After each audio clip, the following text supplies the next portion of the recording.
Welcome to episode 58 of the Game Time Gents podcast. It is me, Nardy, here with Fish and Zoltowski. Boys, say hi. Hello. Hi. And we are here going to talk about a little bit about week 6, what all happened during week 6, and then we're also going to give you our previews for week 7. We're going to start with some news, then hit some heroes and zeros, talk about our starts of the week, and then also give you who we think is going to win the next slate of games coming up this Thursday through Monday night. So first we'll start with the news. We have some really, really sad news. The 49ers cannot catch a break for anything out there. Fred Warner, arguably the best defensive player in the league, is out for the year. He dislocated and broke his ankle. He's going to be out for the year. He has to get surgery. Fred Warner, not sure how old he is. I know he's been in the league for at least 4 to 5 years, so hopefully he bounces back, as he's such an exciting player to watch. He was a safety in high school, transitioned to Mike linebacker, and has just balled out for the 49ers ever since coming into the league. So, yeah, sucks for the 49ers. They should get Kittle back this week. I think that's been the rumor. Apparently, Jawan Jennings has been playing with 5 broken ribs, he said. So that in an interview after the game, so that's rough for him as well. But another piece of injury news is Anthony Richardson is on IR, and I was going to really try not to laugh at this, but I just can't help it. He broke his orbital bone in pregame warmups with a resistance band, which had to hurt. Like, that's got to be painful. Yeah, if it broke a bone. Yeah, I don't know how far that snapped back. And then they also had Tre'Davious Ward get a concussion in the pregame as well. So, yeah, bad couple of warm-ups for the Colts out there. But what do you guys think on the Anthony Richardson thing? Like, I know they're going to bring in Brett Rippon, actually, from the Bengals to be the backup, or the third QB, whatever you want to call it. I mean, as long as Daniel Jones doesn't get hurt, they're fine. I mean, there was no chance of Anthony Richardson seeing the field unless it was garbage time and they're up by, I think did he see the field against the Raiders when they were up 40-6? He's had a few rush attempts. Yeah. Much. If anything, this was the Colts plan the entire time. Now notice, he fractured his orbital bone. Where's the orbital bone, Nut? It's your eye. Right in the eye. Here.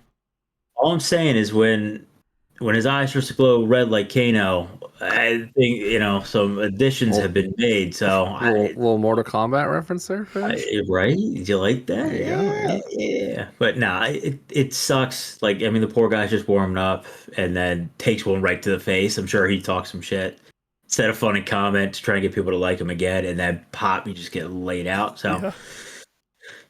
Hey, like, it might be the best thing for him. He gets a little break. I mean, it's not like Zoltowski said. He's not, unless Daniel Jones gets hurt, the next guy gets hurt, the fan that they throw in there also gets hurt, the team moves, and he's the last man alive for that team, they'll find another punter to be quarterback. Pat McAfee. Yeah, Pat McAfee might retire. Unretire.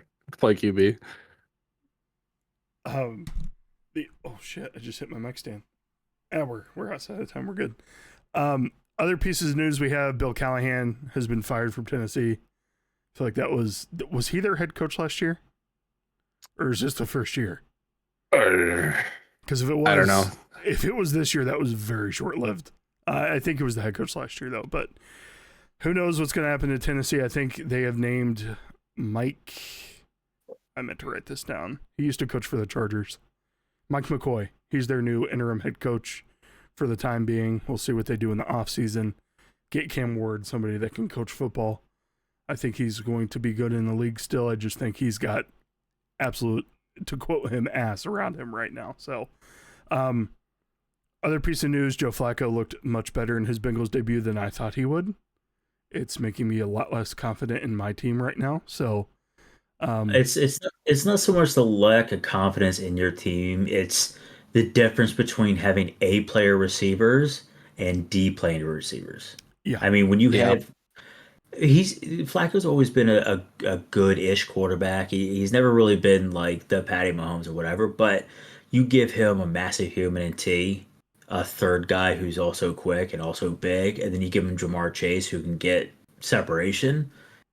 Again, anyone can throw the ball and get outside of Jake Browning, anyone else can throw the ball and get either of them guys receptions, and just based off of targets alone, that's fine.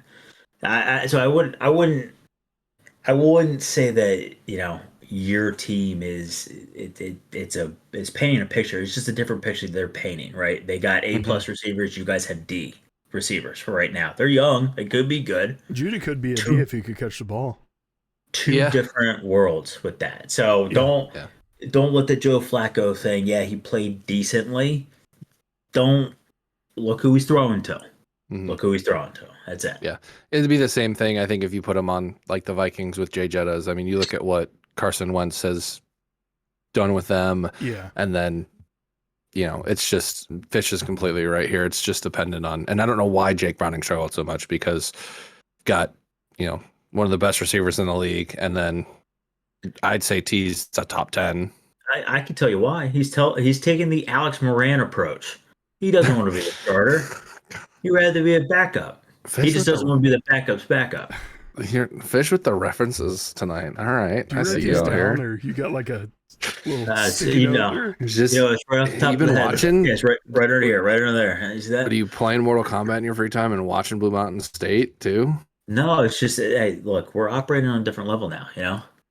It's just the way it is. But I don't know what Jake Brown is doing. It wasn't anything about Flacco's ability to throw the ball. It was his lack of movement and how bad their offensive line is. But he only got sacked one time for 6 yards.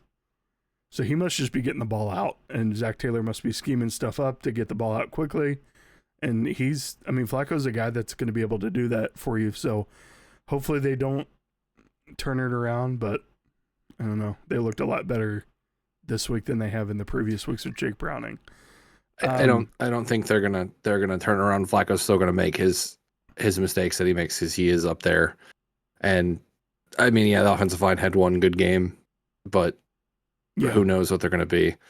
I think you mentioned too. You have it written on here about other coaches are in the hot seat. Sorry to kind of go back here, but I think Zach Taylor on that list, because they've already replaced a lot of the other coaching staff that's there. Yeah.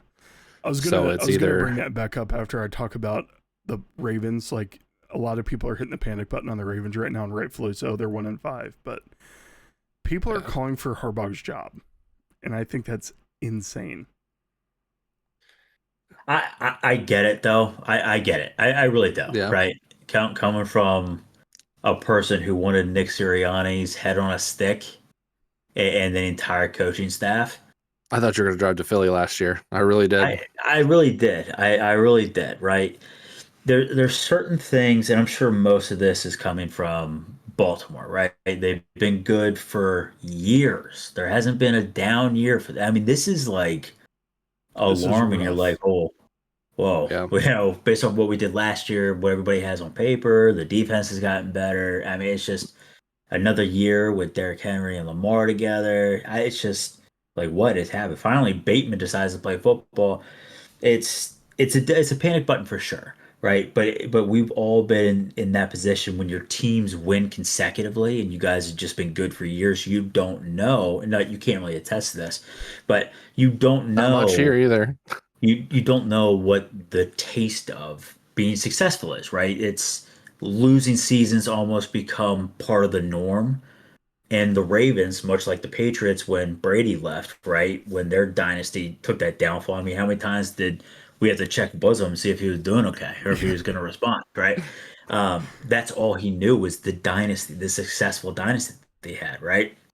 The Eagles have done the same thing, right? It's last 4 years, ever since Sirianni took over as head coach, we've done incredibly well. Look at the papers. It's been incredibly frustrating, right, outside of the 1 year, but we made the playoffs, right? Super Bowls 2 out of those 4 years. It's some people don't see that in a lifetime. So true. I understand. But everybody likes to jump from 1 to 1,000, right? You lose a game, you're like, yep, season's done. Look at all of us in fantasy. You lose one game, the first game at the beginning of the year, and everybody's like, all right, I'm tanking. I'm done. What? hold on, half the other league just lost too. Like, you know, so I get it from their standpoint, and sometimes it's rightfully so, right? Sometimes you kind of need that fire to light up, but it's just that part of winning. You're so successful and you're not used to losing, and then that's the abnormal now. It's not normal anymore, right? You're used to going in, week out. You go up Monday and you're like, ha, Ravens just dropped another 40 burger on somebody. Lit, sick. Now it's like, oh, holy shit, our defense gave up 40. I don't know what's gonna. I'm gonna play in traffic for 20 minutes. So it's just a different dynamic. So it'd be a very interesting case study to see those fans during that dynasty and where they are like after the fall off, and then you go to like the Browns or like the Lions back in the day to see that constant norm, right? You could talk to Will Thatcher. Will Thatcher's a big Lions fan during those years, right? Zoltowski, you too. You don't really have much hopes, right? You're just like, hey, we put up 12 this week. That's good. That's good. First pick coming. But when you're used to averaging so many points, doing incredible things, you signed this great running back, got good receivers, solid defense, you do everything right in the draft, which we talked about, and now it's not the norm. Now people are like, yeah, I want Harbaugh fired. Fire him. We'll take him as an OC. I'd love to have him as an OC. I'd love to have him in Cleveland as a HC. It would never happen, but no. I've seen a lot of Browns fans calling for Stefanski's head too, and it's every year. You know, and we were back in Detroit. Fish, you bring up, there were signs, chants, fire Millen constantly. When Matt Patricia was there, I hated that man. I hated him. Yeah, I did too.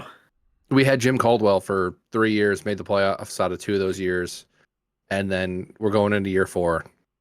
And they out of nowhere fired him. I think they lost in the wild card, and then they fired him, and I was pissed. And that was the year they brought in Patricia, by the way. So yeah, I don't know. It's not necessarily just his fault. You know, there's multiple coaches in an organization. Yeah, he's calling a lot of the shots, but you know, OCs, DCs also play a big part in what's going on there.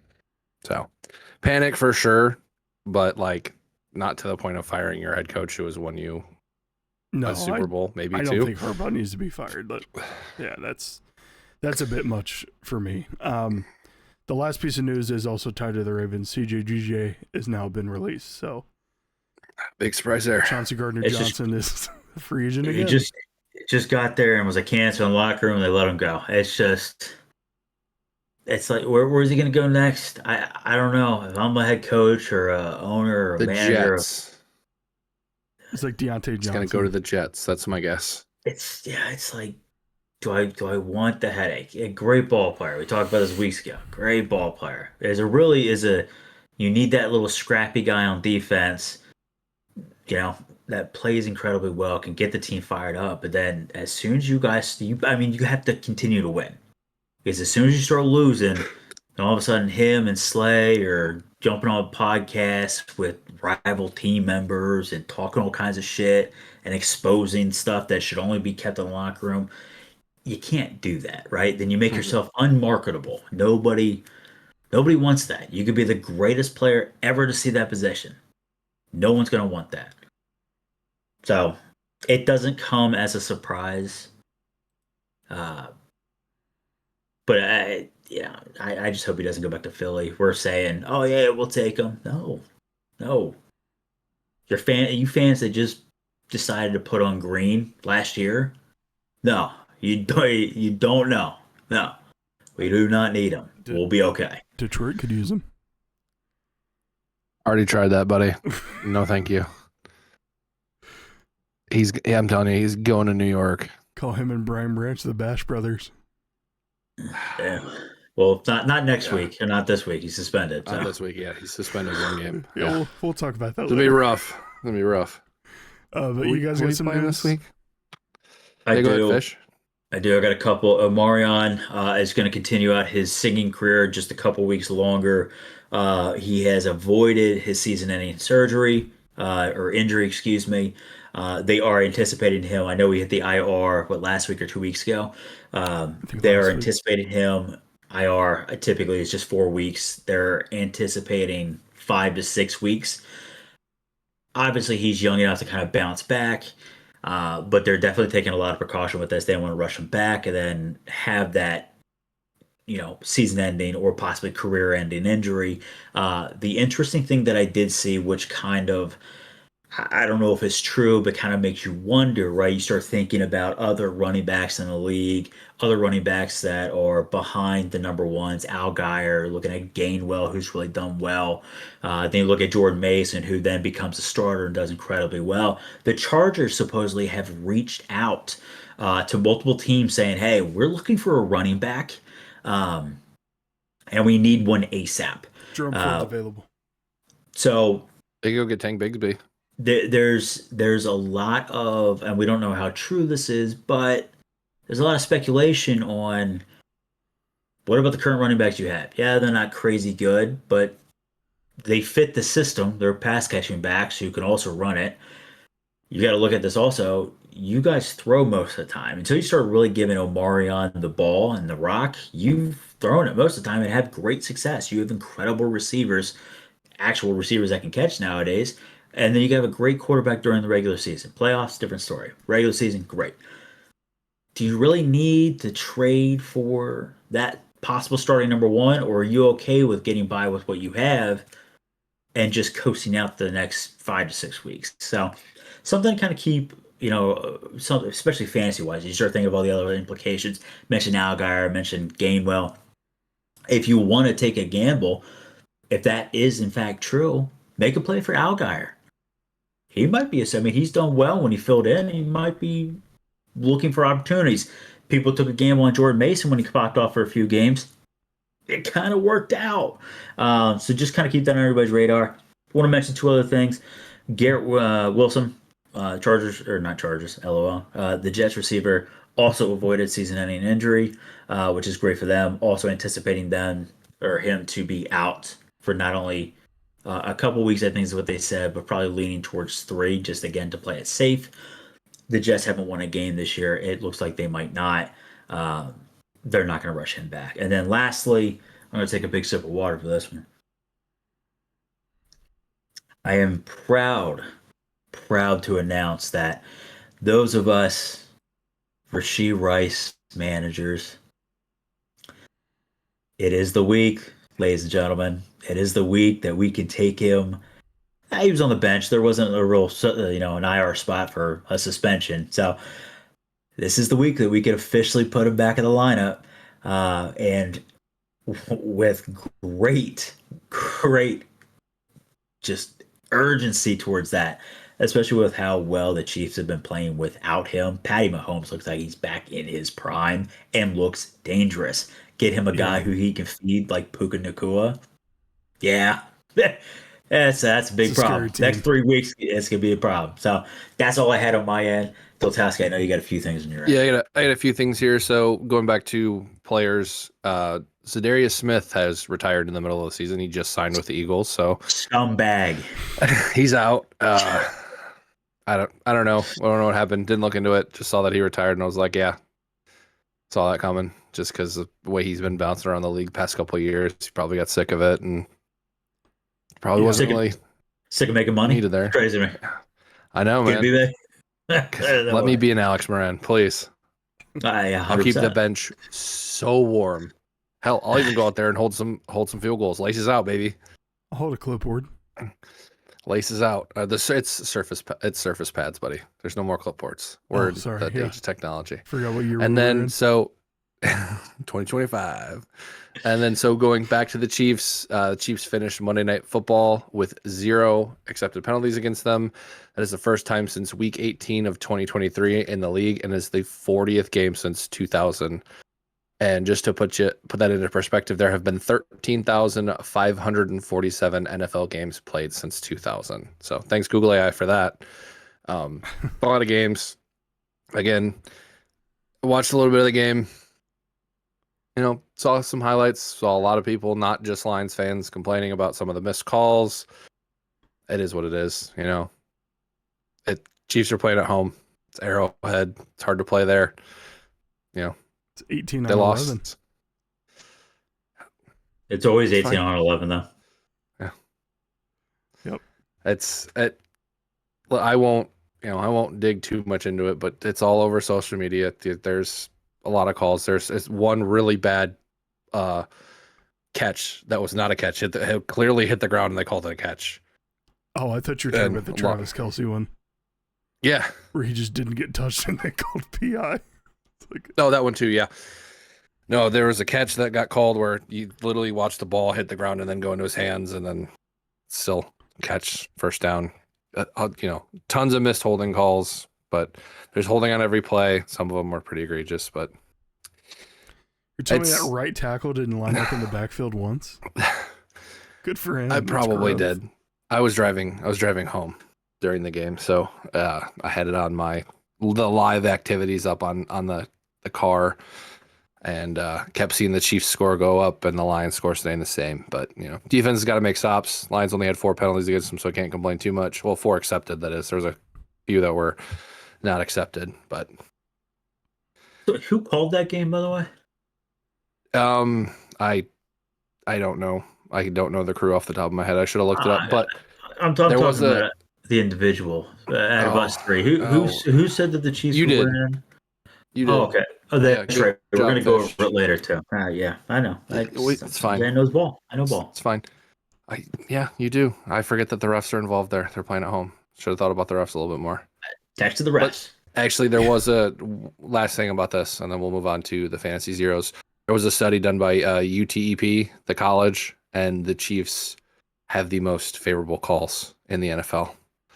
I will. You didn't have to do that. You didn't have to do that at a college. Everybody could have fucking told you.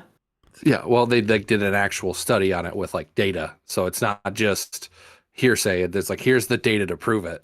So I'll see if I can find grant went towards that. Probably, yeah. It's probably a sports majors project. Andy Reid signed it. That's crazy to me. I'll see if I can find the link to it, and I'll send it to you, so maybe you can attach it to the video just for if you feel like reading. I know it's not holes for fish, so he won't read. I love holes. Look at a book. Okay, he specified. Let's move into our zeros. I do just have one simple blanket statement for my zero this week. Everyone that played a football game in London. Yep. I mean, wow, that was bad. Which one of the teams? Jets and whoever they played. God, I don't remember. The Broncos. It was 13-11. The Broncos won. Yeah. I think Bryce Hall had 22 carries, which is great for 59 yards. So, yeah. Awful. I had all of the Broncos receivers in one league, and I started Cortland Sutton because he's been doing pretty well. He got 2.9 points, and then Troy Franklin was 2.3, and Marvin Mims also had 1.9 or something dumb. It was bad. Justin Fields had -9 passing yards net. The Jets, how many times he got sacked. Yeah. The Queen of England, she's dead, by the way, got more passing yards than Justin Fields Sunday. It's actually a wild stat. It's crazy. We all got more passing yards than he did. Yeah, I didn't even have to travel. But Fish, you go ahead, take over. Yeah, again, just a couple here. This is one of my favorite segments because I like to look at everyone else's team because I don't produce bad players, but I like to look at everyone else's team and realize that their teams are ass. So just to name a couple, we keep talking about this guy week in, week out. I mean, just give it up. Just either pay the man, get him off, whatever it may be. Ramondre Stevenson, 13 carries for 18. 13 carries, boys. 13 carries for 18 yards. Give it up. Let your rookie take over. Let him do his thing. I just don't. I mean, they're winning. They're winning. But goddamn, let them run. Let somebody else run. I think the only thing that we can be proud of in that situation is Ramondre did not fumble the ball. I think that is a Guinness Book World Records for consecutive weeks of him not fumbling. So kudos to him. One guy that does kind of end up on my list, but Nutter already talked about it. It's got to be the London curse because J.K. Dobbins has been playing very, very well this year and last year. Last year he switched to the Denver team. We're like, okay, well, they drafted R.J. Harvey. What's going on with that? They're like, oh, well, he's quick. He's going to get the ball. He's a great pass catching back. We're like, okay, Dobbins, he's guaranteed to get injured 4 games at least, if not longer, yada, yada, yada. He's done very, very well and has meshed very, very well with that quarterback and the rest of the system. So it was a little disappointing to see him on the list. But again, one of the London games, it's a curse. And then we already touched on this earlier. I mean, honestly, the entire Tennessee. It's just Tennessee, the entire state, and everything they do. It's just not great. The Titans specifically, the offense, defense, special teams. At Lou once the head coach. It's just. I don't know. I don't know. It's a disaster out there. But that's until they figure something out. It's a shame that they're wasting Cam Ward's first year. But that's the price you pay for being so good in college that you get drafted to these shitty teams. So True. everyone listen, any college players, be mediocre at best. Get put on an all-star team and eventually just kind of ghost into a starting spot and your team's already built. So have fun. Is Calvin really hurt for a while? No. You know what he's hurt? I can't really say it on this, but he's hurt in his hands. That's where he's hurt. His pocketbook is not hurt though, but everything else is. That guy's ass. And I fucking told you, he's dog water. He's ass. He's bad. Yeah. He is not a number one. Just like who? Who is not a number one? Who is that guy that wastes the space that keeps coming around? Deontay Johnson? Not anywhere anymore. Yeah, I imagine that. They got called that one too. Him and Gardner Johnson are going to go to the local high school and run some one-on-ones, I think. Nice. They'll tweet about it later, so it'll be fine. Zoltowski, you got two. One's a little surprising too. Yeah, so we'll go with the most surprising one first here. Rome Odunze had quiet night, 2.7 points. It was just couldn't get anything going. They were running the ball well. Talk about that a little bit later, but he'd been doing. Rome has had his best year, or second year, but he had a lot better year this year than last year. Caleb has, I'll admit it, looked better. I know I talked shit earlier. I'll say it. Hey, they went in, they beat Washington. Yeah, it was on a last second field goal, but that offense is definitely better than it was last year. But that one sucked. Can't win them all. And then this one's fun. We never really put kickers up here, but I got Cam Little up here because I know he lost some people their leagues because of his negative points. -2 points, missed his one field goal attempt, and his one extra point. Yeah, I have Cam Little in a couple leagues. He's on my bench, thankfully. Really it was your fault. That's your fault. Could be, yeah. Yeah, so that was the first negative points I think I've seen, like, end of the game, obviously. We sometimes see them during the games, but first one I've seen all year, so, Well, hopefully he can kick better next week in London, because that's where he's playing next week. Nope, sit him. Yeah, sit anybody on the Rams, sit anybody on the Jaguars. They're playing in London. The Rams are actually staying in Baltimore. They're practicing at Camden Yards. They put a football field in the outfield so they can practice, so they don't have to fly all the way back to LA. That's awesome. So yeah, good for them. Smart, honestly. Speaking of London, you guys want to talk about some fantasy heroes? I'd like to. Sure. I'm keeping with the London theme. My fantasy hero this week is going to be Drake London. I did write this at halftime last night.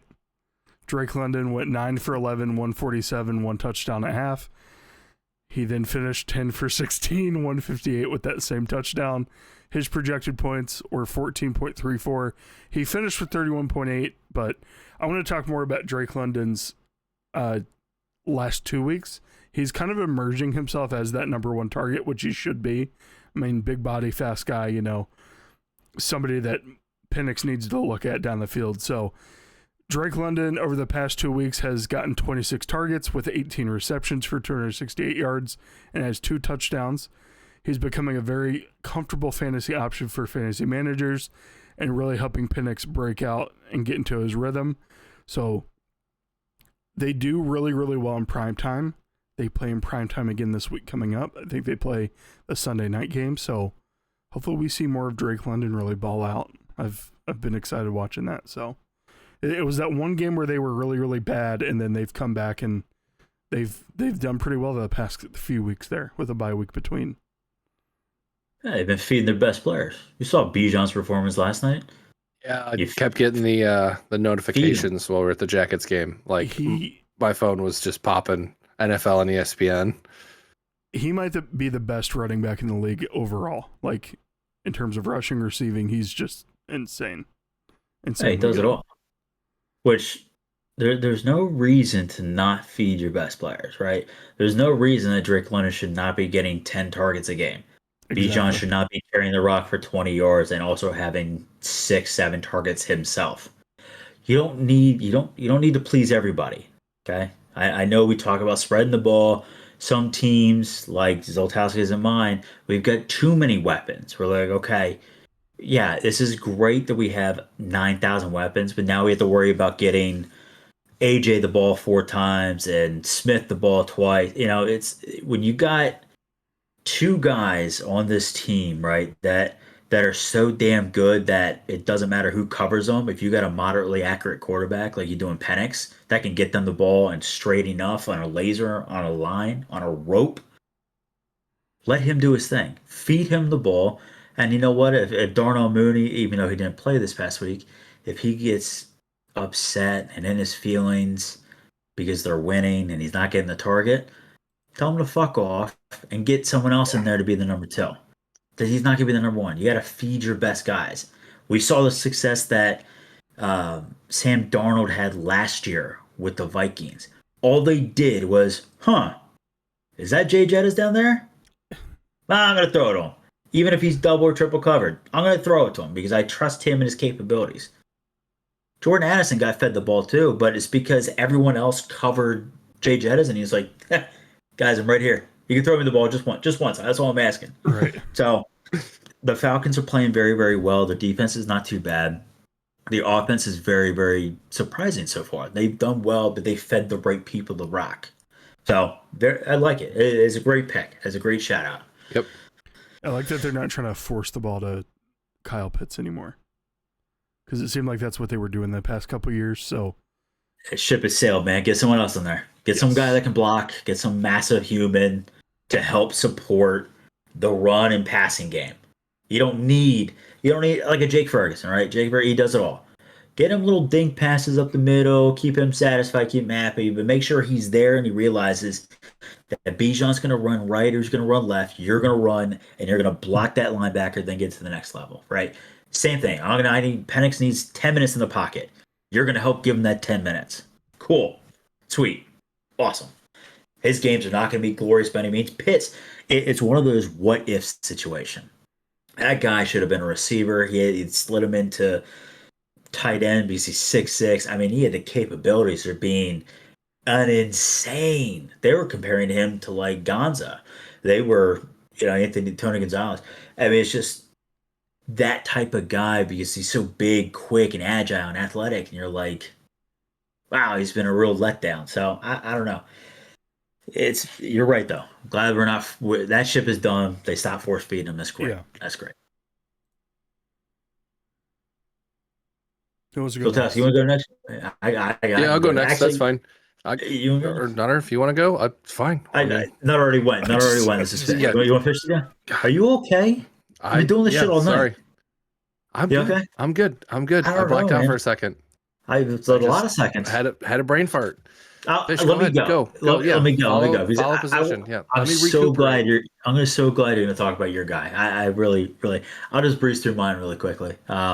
We've talked about the Patriots offense, how Drake May is kind of emerging as that solid quarterback that you can lean on me guy, even with Stephon Diggs in there or not in there. Honestly, just cut him at this point because you've got a bunch of no names back there who have somehow done the job. Because everybody's trying to scheme on Jay Jettis, you scheme on London. Okay, cool.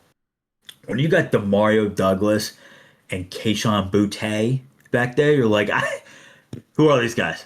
Who's going to get the rock? Do we have to guard Ramondre? He'll fumble it. Like, it doesn't matter. So, my guy in an offense that's extremely hot right now without a run game, keep in mind, without a run game. So, they got a quarterback who is kind of taking the reins and said, I'll put it on my back. It'll be fine. He's done well running. Everyone else has done ass. Kayshon Boutte is my guy.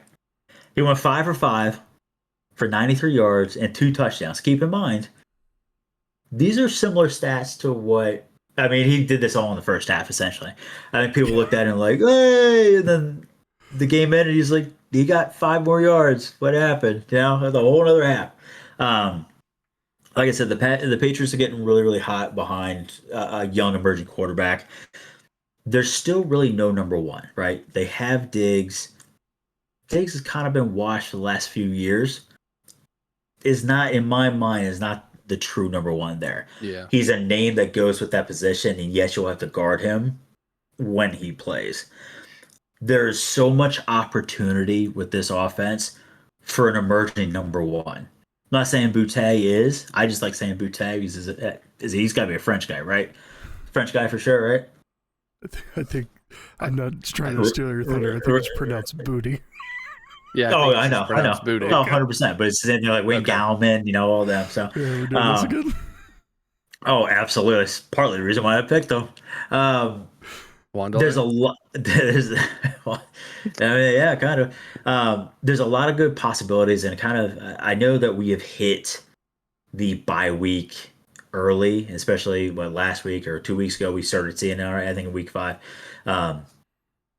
As the season progresses, as we're in those deeper leagues, you might want to start looking at some of these guys because there is a lot more boom than bust for a lot of these players. Especially when you're not anticipating 12, 15 points from these guys on average, and you're like, yeah, you know what? Like Kayshon Boutte was only projected 6.8 points in most leagues.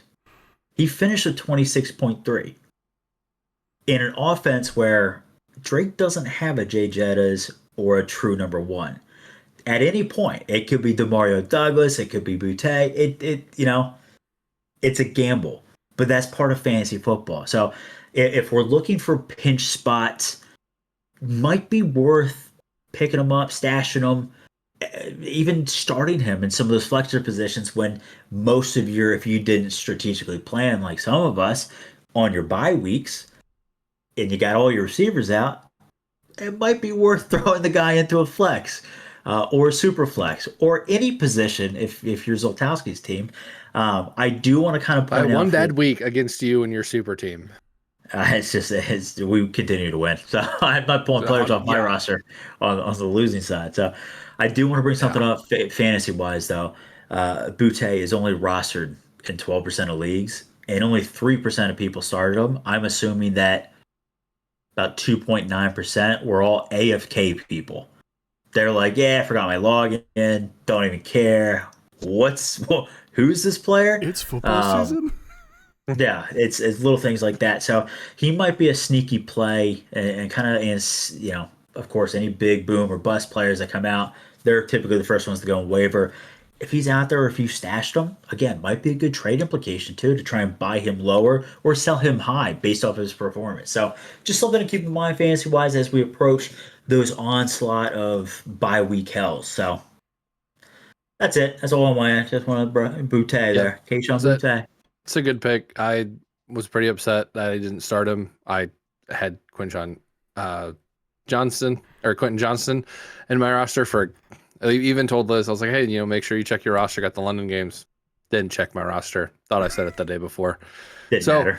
Yeah, it wouldn't have mattered, but it would have been nice to get 26 instead of 0. Hey, you would have lost by 70. That's crazy. Yeah, it's fine.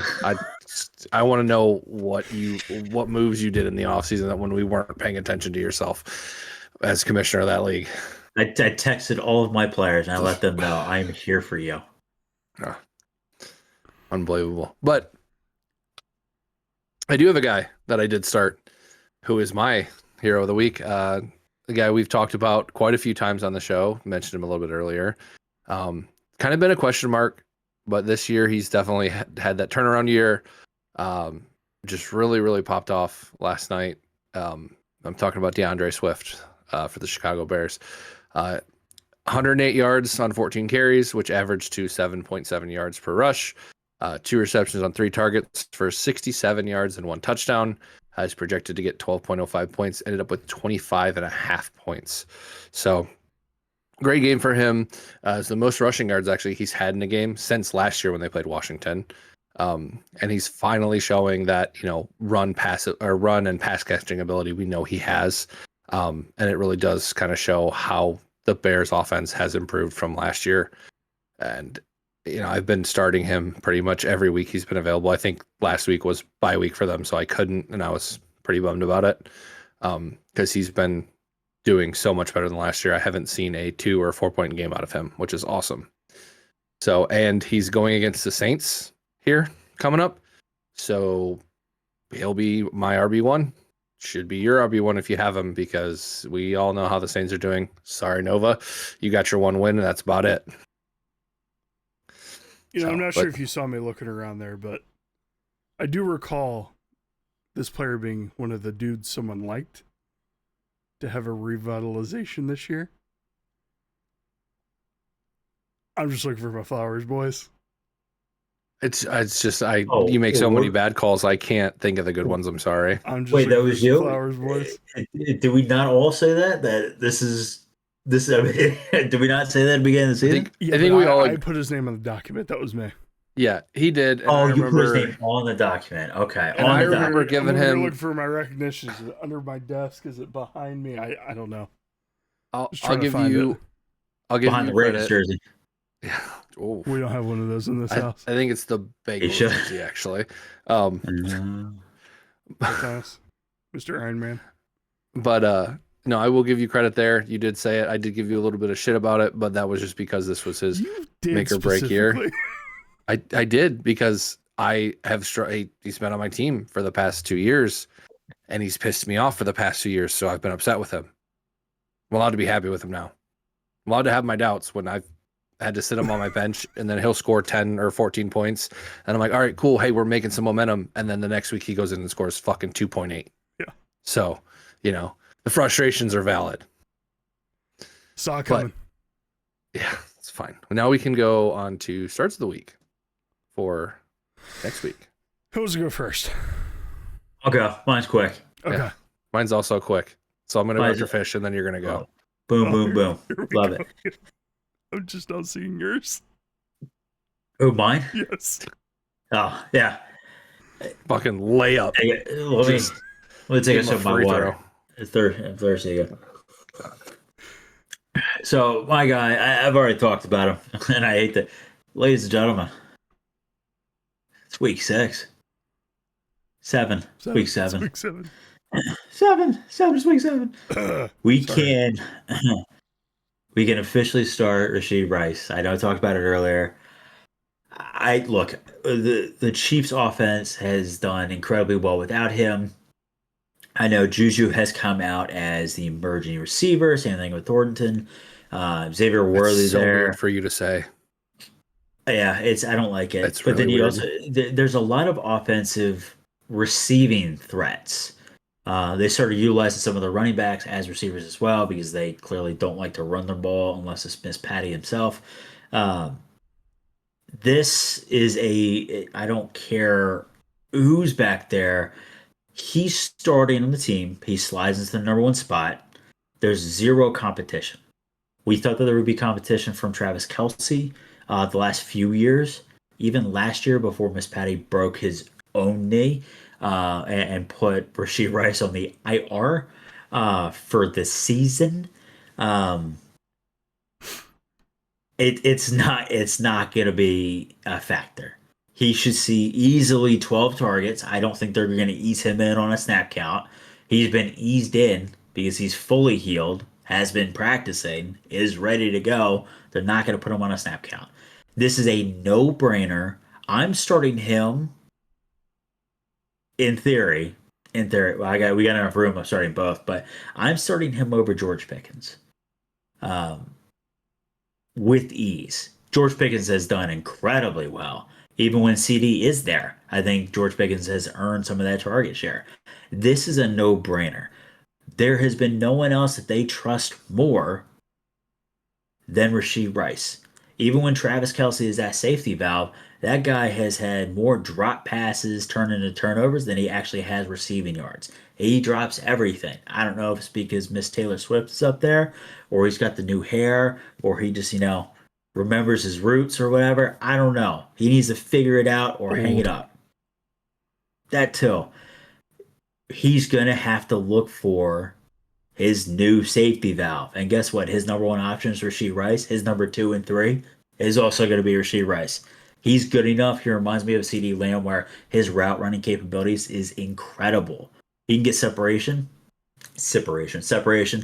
and easily burn the next 2, 3 layers up top. He's not going to have. He might have that boom or bust. Yeah, I'm going to streak it down for 80 yards and score. He doesn't have that JMO speed, but he was never bred to have that JMO speed. He's more of a control, like Puka. He is a Puka. He gets control of the field. He'll get 10 targets, 10 receptions for 100 something yards and maybe a touchdown. They're very, very going to be touchdown dependent. And the most dependable person out there is going to be Rashee Rice. I would be easily surprised if he did not hit 20 points this week. Just sheer off. It doesn't matter who they're playing, unless it's Denver. He's going to go against the number one. I don't care. They're what playing the number one Raiders at home. He's going to have like 80,000 points. Yeah, he's going to do well. They're playing Vegas. Yeah. I At said home. 20? Again, at home. Yeah. Let's double and pass it to the next guy. Say 40. It's a no-brainer. I want this is like Zoltowski said, everybody gets a layup. This is my layup. I'm just very happy because I know a lot of us who manage him we've been waiting for this turn.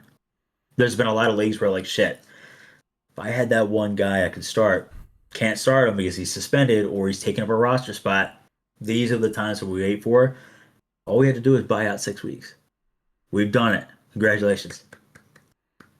Now the fantasy football begins. If you won the majority of your games, awesome. Now you're going to be blowing people out of the water. Have fun. So that's my easy must start for the week. It's a layup. You can kiss my ass. I'm happy to talk about him. Yeah, I'm thrilled you're getting Rashee Rice. I can't wait. Yeah. Yeah, because you need more good players. All right, I'm going into mine.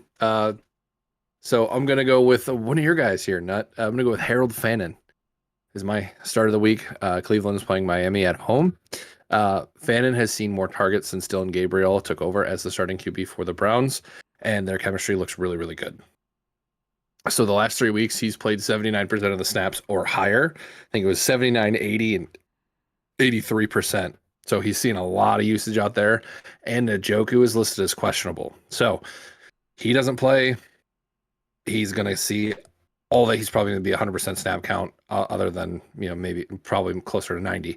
But he'll see a lot more work. And against Miami, they are giving up an average of 6 receptions and 68 yards to tight ends. So that alone, he gets that. That's 12.8 points right there. They haven't given up many touchdowns, but like I said, Gabriel likes to go to him. I think he's double digits the past 2 games, which is, Gabriel's first 2 games.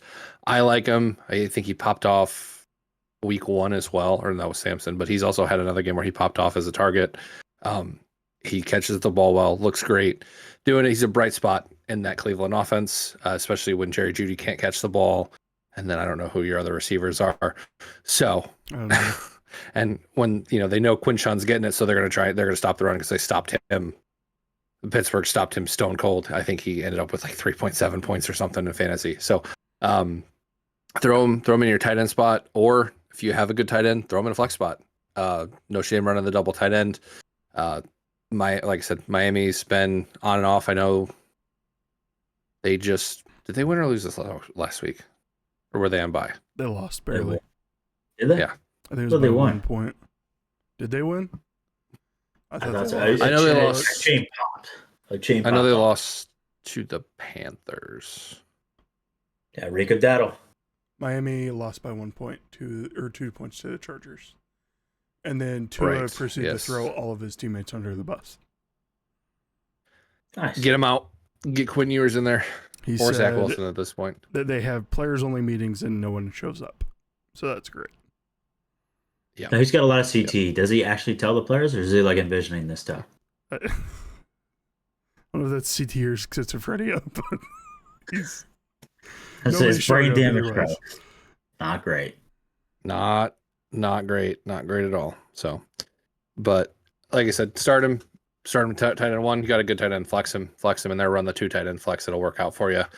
This is going to be a game for him, I think. I think the Browns are starting to figure it out a little bit. I know last week didn't really show much, but that's a divisional game against Pittsburgh. It was at Pittsburgh too, if I'm not mistaken.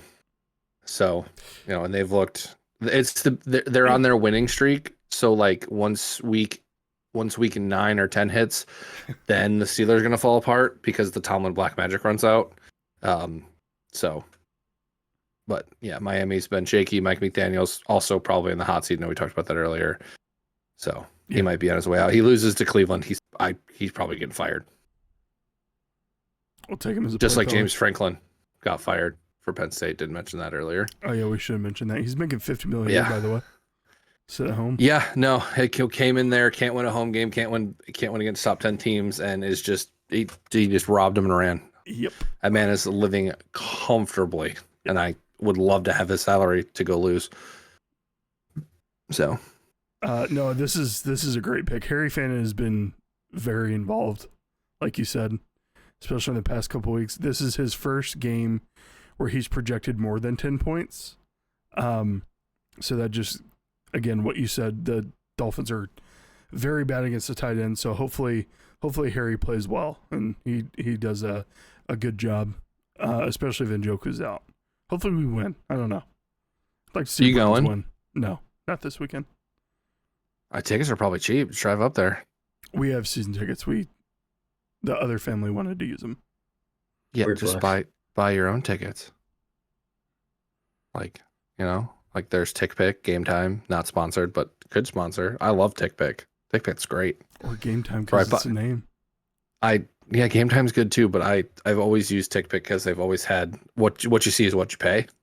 And that's very nice because, you go on Ticketmaster and you're like, oh, I want to go watch this team. And then all of a sudden, oh, tickets are $50. And then I end up paying $300 because of fees. Yeah. Tax and fees. Yeah. Starting from $40. So there you go, buddy. Yeah. Sit up in the nosebleeds, section 509. My start of the week is a little bit more of a sneaky start, sneaky flex play. I'm going with Tez Johnson. I'm riding the hot hand from Tampa Bay. Tampa Bay goes into Detroit. They play at the 7 p.m. slot on Monday night. Tez is projected 7.8 points, or 7.08 points, rather. The over-under in this game is 52.5. It's a very high over-under, so it's projected to be a shootout. The Bucs are currently having to rely on some players that they don't normally have to. Todd Bowles has already come out and said Chris Godwin and Bucky Irving are both going to miss Week 7. The further wrinkle here is both Mike Evans and Emeka Egbuka could also be missing this week as well. If Mike Evans practices this week, you can expect him to play. Emeka, I'm not sure. I haven't heard much about his injury. On the flip side of that, the Lions are also having their own issues with injuries, and it's mostly concentrated in the secondary. They've got multiple guys on IR, a few that missed last week that could also miss this week, and then Brian Branch, we already alluded to that earlier. He's suspended for a game for punching Juju Smith-Schuster after the game Sunday night. So Baker is absolutely playing MVP level football right now. And if he keeps it up, I don't really see anyone else that's going to infringe on that. He's able to keep the Bucs in the game no matter who is really out there on the perimeter. And Tez Johnson's going to be somebody that's going to play out on the perimeter this week, also in the slot. So he could see some little dump offs there. But Tez is going to really be an important target for Baker this week because he's going to be the deep ball guy. So that secondary is going to be hurting. Like I said, this is going to be a shootout. Baker's going to have to air it out a couple times, and Tez could honestly see a couple touchdowns. I'm not calling that for sure, but he could see pay dirt for sure. Tez normally averages about 28% snap percentage. Last week, with the slew of injuries the Bucs have had, he was on the field for 72% of offensive snaps. His average yards per target last week was 15 yards, so pretty deep. And then he caught a bomb for 45 yards and a touchdown to help seal the game against the 49ers, just building that confidence with Baker. I just think that they're going to need to rely on him specifically because of his speed and his ability to get behind defenses. So I think you could see a big week from Tez Johnson this week. Definitely a lot of upside there. Scary floor could result with not a lot of points at all, but I think he's going to play well. I think they're going to need him too. So yeah, that's a good pick. I like it. Well, I just saw too. I was looking it up. Emeka's got an MRI today, so whenever the results of that come out, that could be really, really bad. But even if it's something not so serious. They may sit him. They're 5-1. Yeah. You know, they can afford to lose a game. It's not gonna. It's rather lose the game now and rest your players than, you know, play them somewhat hurt and risk them getting hurt for the rest of the year. I think it's a smart play here, but you are right. It is kind of a scary floor here. The Lions have been pretty good at finding depth in the defense. We saw it last year. Mm-hmm. They went 15-2 and were decimated by injuries. I know they struggled last week against the Chiefs, or, you know, the other day against the Chiefs, but, you know, these guys are kind of getting thrown in there. It helps if Brian Branch doesn't injure his own players and then get in a fight. Listen, I hate it, but Baker is playing very, very well. He's finding his targets. He's making use of what he has, and I love that for him. So yeah, it's a good start. All right, but we can get onto our picks for this week. We do have a almost full slate of games. We do have two games. Jesus Christ, 2 teams on bye. Baltimore and Buffalo. They are both on bye, which I would like to see that matchup Baltimore? actually. But we kick Like, off. you just want to watch Buffalo blow out the Ravens? Well, with an active Lamar Jackson, I guess. They're still going to blow out the Ravens? I don't know, dude. Buffalo looks The a defense little... from week 1 is decimated comparatively, and they gave up 40 points in week 1 Buffalo with gave up their a lot whole too. defense. Yeah. It was a good game. Yeah. I went to bed and did not watch the end of it because I thought, oh, the Ravens have this in the bag. Yeah. But I do have the stats from last week. So once again, Fish the asshole takes first place, going 11-4. And then Nutter and I tied for second, going 9-6. Fish called the Lions game there. Otherwise, we would all be tied. But, you know, you're still in the lead. You're starting to pull away a little bit. 36 points total. I'm 33. Nutter still sitting at 31. So, you know, could be one of those weeks. You just cracked out of the 20s. So did you. Yeah, we all did, because you got 11 points this week, buddy. So you cracked were at further 20. into the 30s than the rest of us. Yeah. You were at 30. You were at 25 last week. So cruising now. This shit's too easy. We did start late. We did not do it for week 1 and week 2. We didn't start till week 3. So yeah. But we got the Thursday game. We've put the blunder of week 5 behind us when we all only picked 5 games, right? That's what I'm proud about. Yeah. Starting with week 5 or Thursday, October 16th, the Pittsburgh Steelers go into Cincinnati. Pittsburgh is 5.5 point favorites. I'm probably going to take the Steelers here just because of how the Bengals have been playing. Fish, you look like you might be on the other line. Oh, man, this is one of those games where Flacco actually has like a minute to like run shit with the offense. I could see it. I know, I could totally see it too. You Apparently know what? The Bengals are going to be in their all white uniforms too, if that sways you at all. Yeah, give me those Bengals. Give me them. Zoltowski, where you at? Give me the Steelers, but in a close one. Close to what you think? The Steelers they're playing very well. Again, they're on their win streak for the year. Or they're riding their high. The low is coming. Don't you worry about it. It is coming. They're going to crash. They're going to finish just above 500 and squeak into the playoffs. But I think the Bengals still are just too banged up and dealing with the loss of Joe Burrow still. And Flacco looks good, but he's still Joe Flacco. Yeah. All right, we've got the London game Sunday morning, 9:30 in the morning. The Rams are taking on the Jacksonville Jaguars. The Rams are 2.5 point favorites. I'm going Rams here. Yeah, give me the Rams if Puka plays. Oh yeah, we forgot to talk about Puka. Because he got hurt, then he came back and then he left the game again. I just make up your mind. Figure it out. Yeah. So they said he doesn't have a long-term injury, and he's day-to-day. I heard it was. I think he'll come back and play. I have fantasy managers should prepare for Nakua to miss at least one game. I don't think he will. I just think the way that he plays, the toughness that he plays with, he's going to want to play.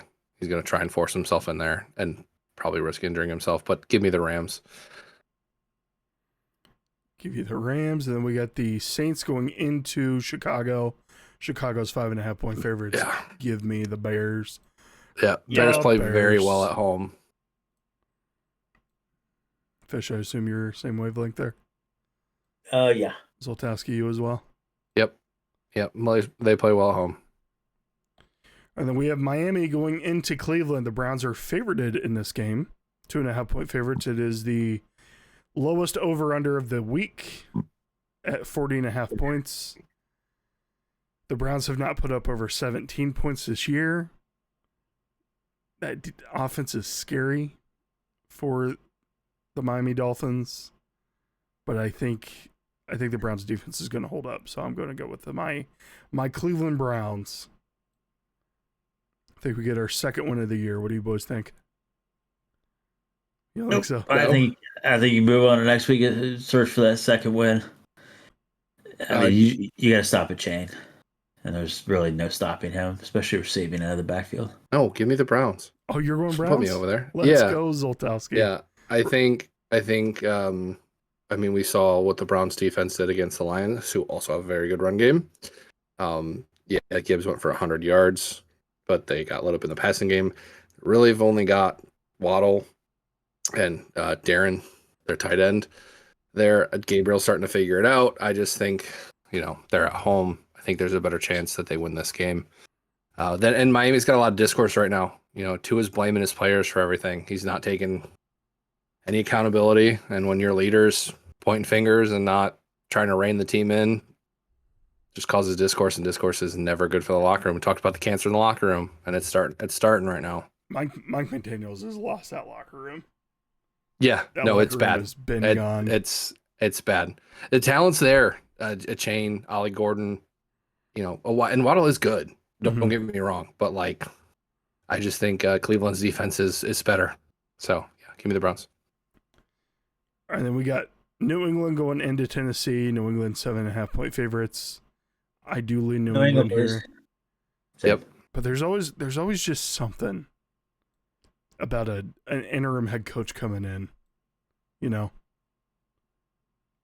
I could see an upset there in college. I'm just saying. Bosom, don't yell at me. It's possible, but I think Fish hit it on the nose earlier. The Patriots are they're hot right now. They've figured it out. Drake May looks really, really good. He's spreading the ball around. If they can just fucking sit Ramondre and let Travion run the fucking ball. He's led in yards every game, I'm pretty sure. Yeah. And he doesn't get that many touches.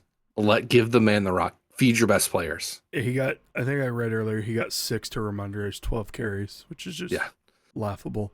Let him run the ball, and they're gonna do so much better. But yeah, they're gonna beat the Titans. Titans are struggling badly. Who'd they beat? The Titans. They beat the Cardinals in a absolute circus of a last play. Oh, yeah, that's right. Yeah. Yeah, so really the Cardinals beat themselves. True, yes. And that was the DeMarcado gate where he got abused on the sideline. But our next game, speaking of abuse on the sideline, we got Vegas going into Kansas City. Fish has already alluded to it. Rashee Rice is back. Kansas City 12.5-point favorites. Yeah, it's going to be a bloodbath. Give me Kansas City. Yep. There's no... Yeah, Kansas City. Next, the Eagles coming off of a 2-game losing streak. Fish, are we ready to fire Sirianni? No, it's the offensive coordinator that they have. I don't. It's just there's a lot of implications there. Also, Ringo and Adoree Jackson, if you guys are listening, go play in traffic. You guys are really, really bad. You guys are bad. I don't know if Quintanamo Bay is going to be playing this week. I think he's still questionable, which then means, hey, Ringo and Adoree Jackson, if you guys hear me, go play in traffic, please. That they'll be our 1 and 2, which means that they have to guard Jordan Addison and Jay Jettas. Yep. Cool. Yeah, so go ahead and give me the Vikes. Skull, baby, skull. I'm going Vikings as well. The Eagles are 1.5-point favorites on the road. And for anyone listening, the audio did not double there. Fish just told someone to go play in traffic twice. 2 people, because that's what they should. In the same exact cadence. Also, Isaiah Rodgers' revenge game for the Vikings. He's going to make some crazy play. Give me the Eagles. Okay. Give me the Eagles. So I remember when Fish went on his rant last year. I think the Eagles had lost 2 games in a row. And Yeah. we listened to Fish for 45 minutes, red in the face. And then the next week, the Eagles turned it around and they started playing really good football. This is a really good football team, especially, on paper. Best running back in the league, really good receiving core, really good quarterback, really good O-line. The Jay Jettis is there. Jordan Mason looks great. But I think they're finally kind of like, all right, hey, yeah, we won the Super Bowl. We know we said it doesn't matter, but we need to fucking start playing like we won the Super Bowl last year and win the Super Bowl again. So, hey, this is the week they turn it around. I think they're going to go into Minnesota, and it'll be a close one. It's not going to be, the Eagles aren't going to blow them out, but I think they get the win here. You should let Big Dom call the plays. I think he'd do great. Yeah, they let orangutan call the plays. Better than that jackass that we have in there now. Sirianni might start calling them again. No, because that's what my Siri just went off. No, that's what happened. And then we got Brian Johnson there, and then there was the same play calling. And then we got Kellen Moore, our Lord and Savior Jesus Christ, came in there and actually coached the offense. And then he left because, it was a head coaching job. Yeah, he's doing really well somewhere, right? Where's he at? Oh, okay. Yeah, we'll take him back. I don't know. Maybe so. The loss to the Giants getting blown out. That's a big deal. Yeah, that's a big deal. Cam's got about Rookie of the Year, by the way. Kellen Moore's doing decent with, Alvin Kamara and a pack of gum he's got down there. Yeah, that's the thing. That's not really on him. He went into just dog shit. Yeah, down there in New Orleans. Yeah, but that's also the thing too. It's like because Alvin Kamara is not playing. Make a Katrina joke. Calvin, he's not doing well. Tragedy. It's like a hurricane went through the locker room. Next game. Next game we have Carolina going into New York. Carolina 1.5-point favorites. New York Jets, by the way. Give me Carolina. Carolina. Yeah. Oh my God. Carolina with ease. Rico Dowdle. Yeah. Which they've officially come out and said they're not going to give Chuba Hubbard the official starting title when he comes back. I don't know how you can. Which means they're giving Dowdle the hot hand right now, and he'll take lead role until something happens. Rightfully so. Yeah, no, he's playing out of his mind. I think, Fish, you said last week, I think you had him as your start of the week, which great call, by the way. You're like, he's not going to have another game like that, and he had another game like that. I know. Have you seen any of the hype around that? His revenge to the Cowboys? That was incredible. Yeah. Beauty. Thing of beauty. Yeah. So shed a tear in my eye. And the Jets, no Garrett Wilson. So who's their receivers? I have no idea. Josh Reynolds, and I know that because I just dropped him. Justin Fields, I think, is negative passing yards on the year. Maybe. I know Tyrod Taylor has more than he does. Well, not negative on the year. He had negative last week. I know, but it's Aaron Glenn's also struggling over there. Also went into a shit show. So yeah, Jets might be the team. There's always one that might be it every year, and it might be the Jets. Yep. Next game, 4:00 games. Yep, this is the first 4:00 game we have. It's New York going into Denver. Cam Scattabell, Jackson Dart. The only thing that can stop those two guys is possibly a push-pull door. I'm not really sure, but let's see who. Right. Cam's just gonna run through it. I can break this. Anyways, Denver is 7.5-point favorites at home. I think a little bit of the hype's going to die down from Jackson Dart this week, going against PS2 and the rest of that defense. Scottabell could still have a pretty good week, but I lean Denver here for sure. Yeah, give me. I think Denver. Yep, I'll also take Denver. If this was in New York, I might go the Giants here, but going to the Mile High Stadium, it's really hard to play up there. And Denver is a very good football team. I know they just beat a very good. I know the Giants just mollywopped a very good football team. I'm sorry, Fish. We got mollywopped too. It happens. We're comical and collective. Yeah. Denver's coming off an awful week, and they want to bounce back, and Till it happens again. I think they will. Talk to you next week. I hope we talk to you next week. Next game we have Indianapolis going into LA to play against the Chargers. This is a game I'm excited about. This is the 4:00 game. I'm definitely going to turn on. I might do a side-by-side view with this and the Dallas-Washington game, but Chargers 1.5-point favorites. I think the Chargers are going to pull this one off. I really do. Just tell me if I'm wrong. You're going Colts? Give me the Colts. Yeah. What about you, Indy. Zoltowski? Indy. You guys are riding the Indiana Jones train? I'm full steam ahead on the Indiana Jones train. This team looks Jonathan great. Taylor just looks Oh, yeah. immaculate. He looks amazing. Yeah, I mean, Vidal looked great this week, too, though. I think he had like 28 carries for 140 yards.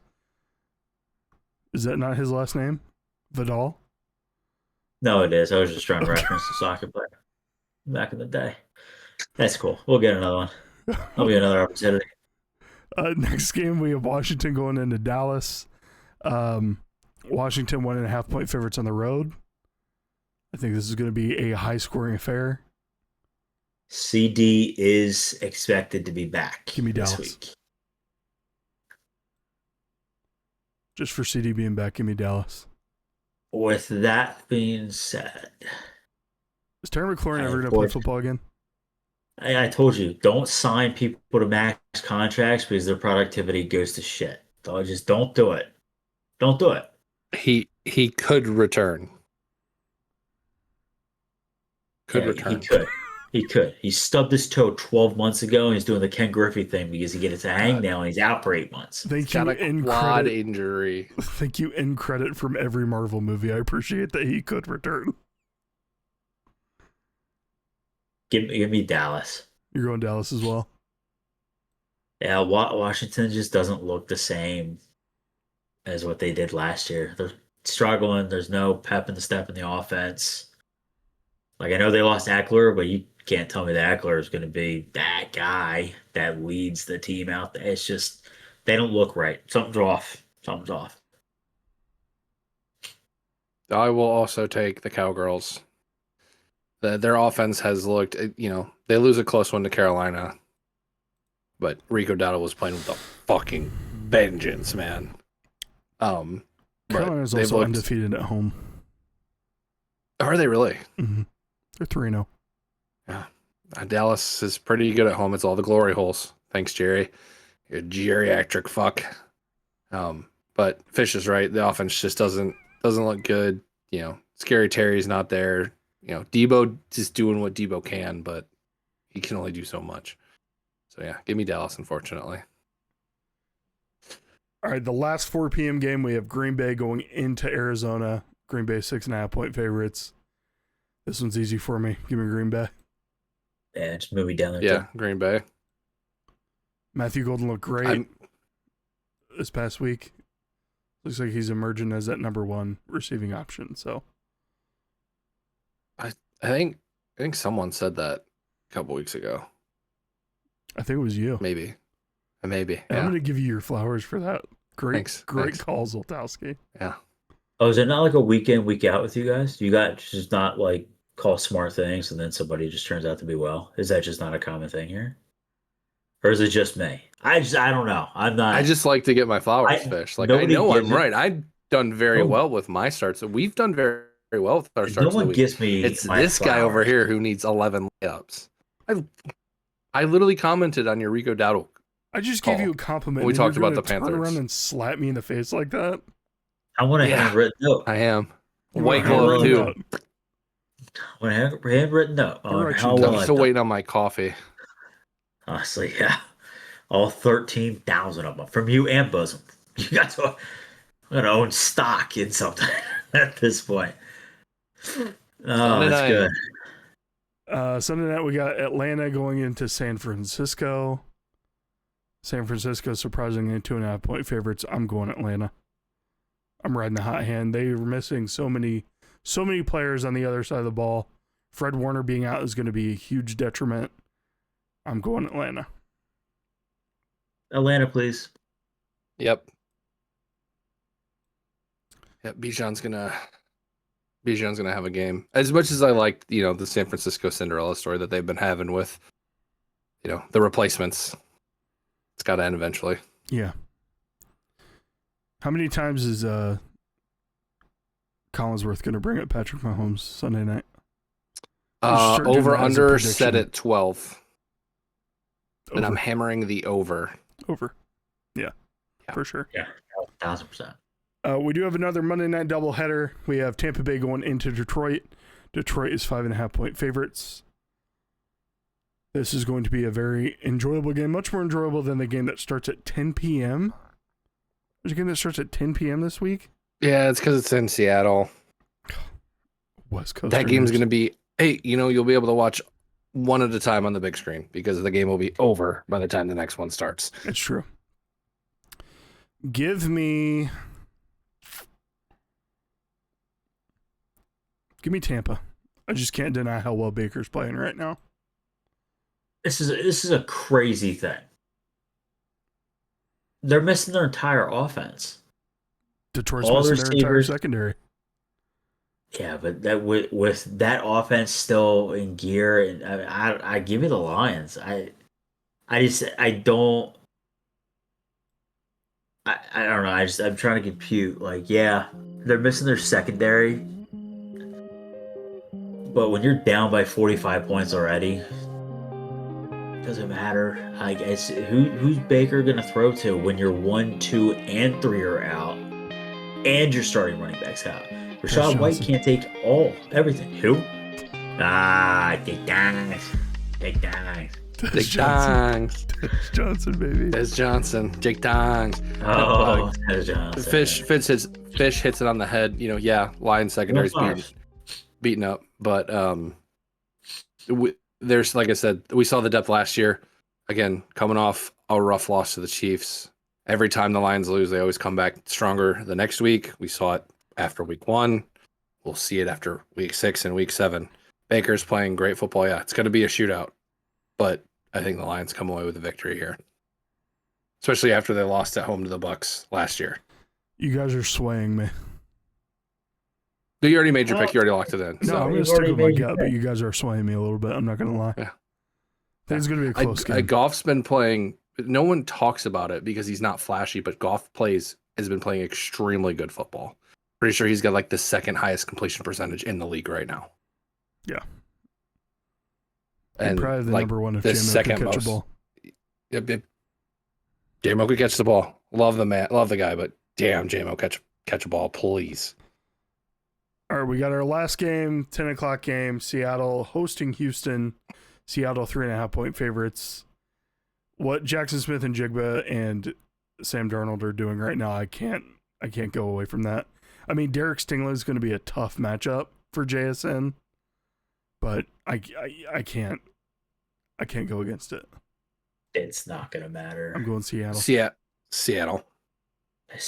That's what Jay Jetta's wishes when he goes to bed. It's almost that X-Man thing where he's like holding the frame. Because when Darnold was there, Jay Jetta's got force-fed and very well. Darnold's a good quarterback. Not great, but he's good. But he knows who to feed the ball. Better than Geno. It's been JSN. He's feeding JSN, and it has showed. So, Seahawks, no question. Feed JSN, let Charbonnet and Walker do their thing, and then Kenny Walker had a down week last week too, and I think he comes back this week. It's the target share. They're still splitting. They won't just commit to one.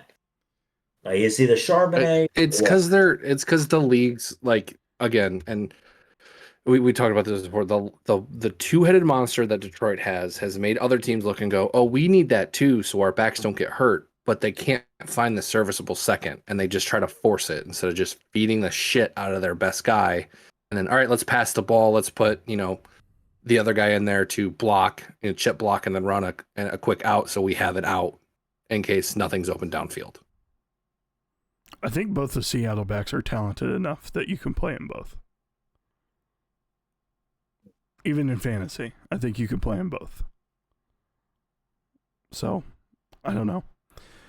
But that's our picks for this week. Hopefully we gain some ground back on Fish Zoltowski. I don't know. But